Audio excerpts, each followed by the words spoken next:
Joe, your thoughts on that one this afternoon? Yeah, it's a tough one to take. Obviously, we've gone in at half-time 1-0 down. We know that we could have affected the game better in the first half, but then in the second half we've come out and then decisions have been made what ultimately affected the game. Were it frustrating that at the start of that second half, change of shape, but you couldn't quite implement that before you ended up down to 10 men? Yeah, but then again, after when we had 10 men, we still had chances, so we just got to control what we can control.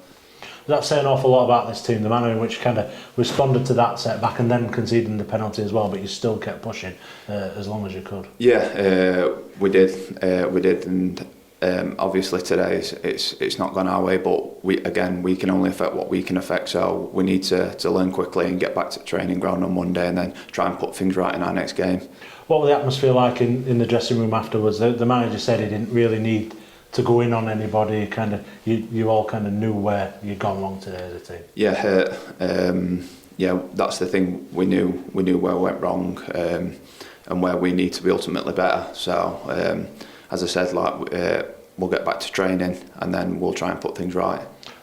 Difficult to get into the game in the first half, weren't it? Chesterfield obviously a good side and they really imposed themselves on the game. Yeah, but I feel as though we could have been better, and we know that we weren't at our best. But that's what we've got to focus on, is just focus on ourselves. In case of getting round the lads who've had decisions go against them today, whether they're the two that were sent off or Ephraim in particular, actually really harsh handball on against him. Yeah, as I said, we can only play with the cards what we're dealt in the moments in the game. So we'll all be together as we are. We're a tight knit group, and we'll be pulling each other, and hopefully we can get through.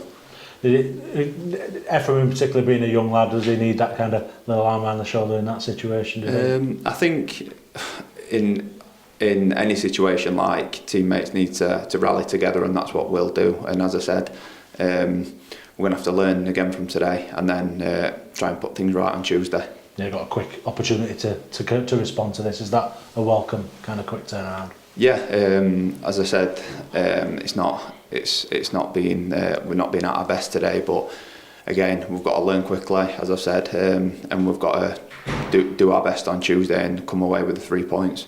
How do you assess your own form over these first couple of months of the season? Obviously I'd like to have scored more goals, so I've just got to keep making sure I'm in right positions, and I'm sure that they'll come. You've not had a massive amount of opportunities to do so, but a lot of that's down to your unselfish work to bring others into the game. Has that been an increase in that this season, do you feel? We've seen sort of Luke Molyneux and Jordan Gibson in particular taking advantage of the space that you've created on many occasions.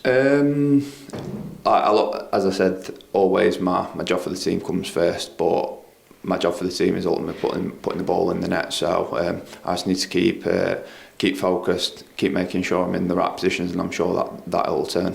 Some really good competition between you and Billy Sharp for that starting shirt, but we've seen you playing alongside each other on multiple occasions. What's that been like, playing alongside Billy? Yeah, great. Obviously Billy's got a wealth of experience and scored tons of goals, so hopefully we can complement each other when we do play together and score goals.